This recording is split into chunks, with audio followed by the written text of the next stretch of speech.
D. Kane here at the D-Rock Kingdom, and I'm here at Pure Gold Crazy Horse in what you might call the D-Rock Kitchen. Pure Gold Crazy Horse in North Myrtle Beach, South Carolina, a gentleman's nightclub that has so graciously given me a job for the last month or two, probably my first real job in quite a long time. And I want to thank them, first off, for helping me out with that. Now, what you're about to see is a collection of footage of the D-Rock Kingdom over the last couple of years. This segment's only about 6 or 7 minutes long, so hopefully you won't get too bored or anything with what most of it is. So, let's see. Starting out in a nightclub in Chicago, how I got started, and I'll go through most of the explanation of that. And from there we go on to the loft, which was a big loft apartment, go figure, that I had in Chicago, that I did some of the parties and stuff that I had on the weekends and had bands and stuff. And then from there, you'll probably see some of the footage from out on the road, from anywhere in America to Chicago to Florida. Some of the bands with Jenna Tortures and Course in Nature. You'll see a couple of clips from Chad from Nickelback. And here's some great stories and everything along the way. Hopefully by the end of this, I'll get a fan of you, and hopefully everything will be just dandy. So sit back and relax and check out the D-Rock Kingdom, and I hope you enjoy it. So I'll see you. 3-0 from Mushroom Man. You're watching the D-Rock Kingdom.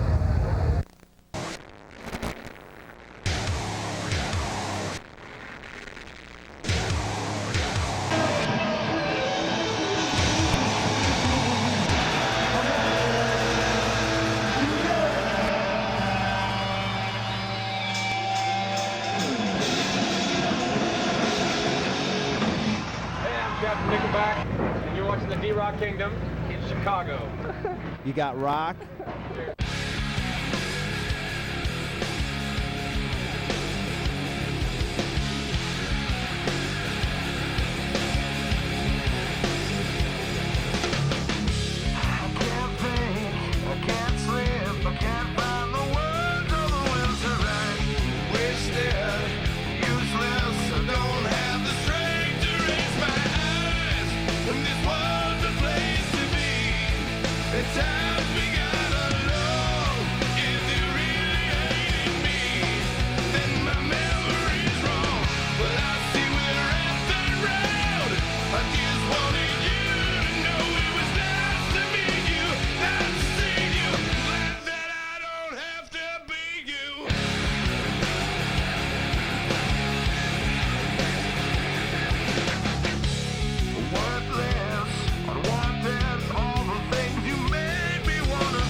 Kane, and you were watching the D-Rock Kingdom. Probably for the first time, a lot of you, and I want to thank you first off for tuning in and checking out what the hell the D-Rock Kingdom is. Now, a long time ago, quite many few years, I started out at a bar downtown in Chicago, throwing kind of like an industry party in a bar in the city.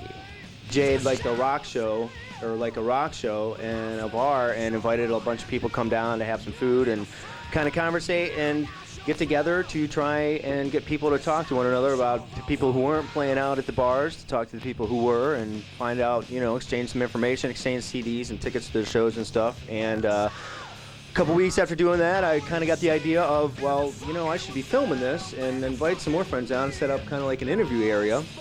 And So that's what I did from then on, and invited some friends of mine down that I would interview, a couple of celebrity friends of mine, and discovered this great community around the city of music and the camaraderie between the bands and how they just, they give out their tickets and their CDs, and pretty much any show that you go to, you can pretty much leave with a couple CDs, and I found this really interesting, and I'm looking like an idiot.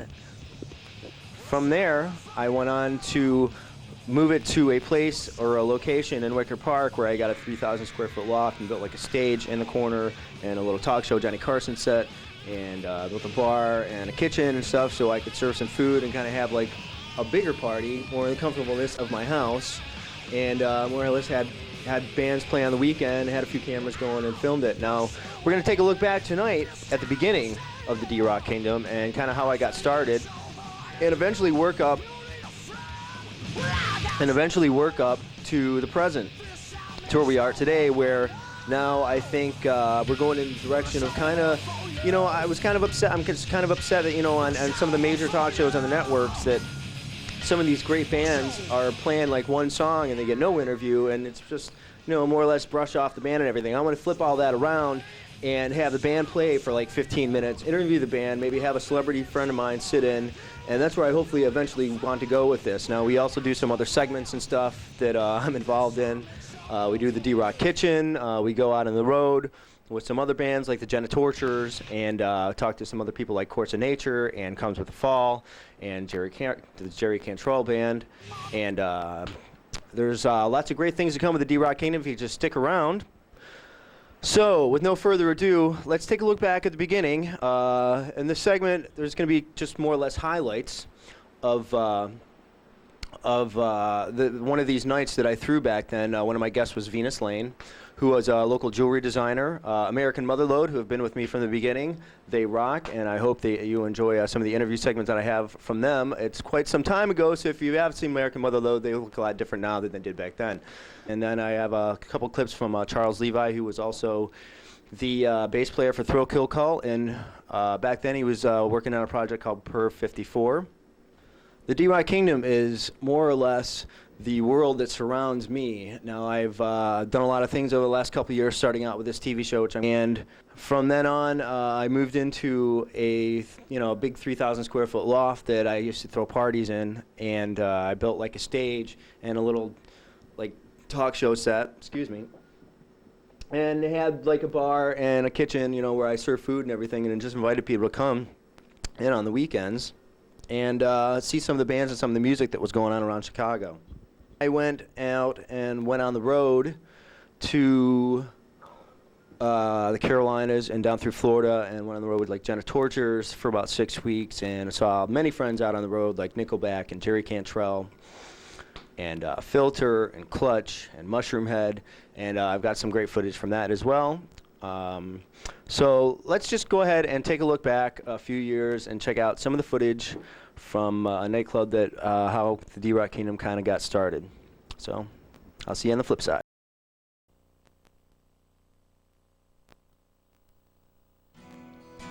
Outside my window, it's nothing but rain. I wait for the wind to blow it away. Inside my mind, I feel the pain. I wait for the bullet to blow it away. 'Cause I'm on the outside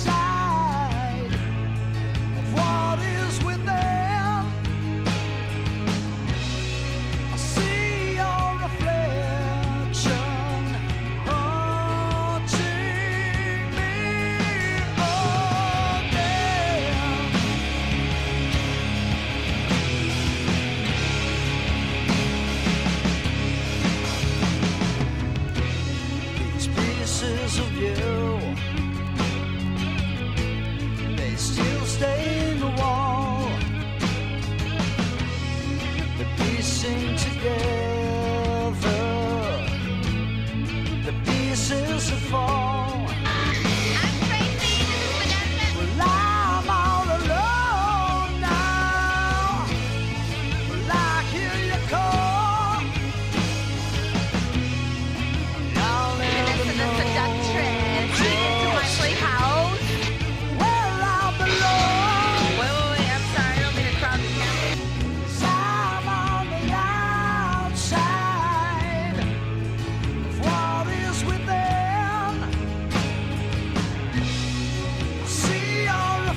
there's one added note to the footage you're about to see. Now, I know that my outfit is like it is. So if you would do your best to hold all your jokes till the end, I'll give you a couple extra minutes to finish up the laughter, and all the jokes will secede and hopefully die down a little bit by the time I come back and see you. So I know about the pants and the shirts. It was a long time ago, but I was just crying for attention, trying to get noticed like we all are here. So anyway, enjoy. While you're strong, you know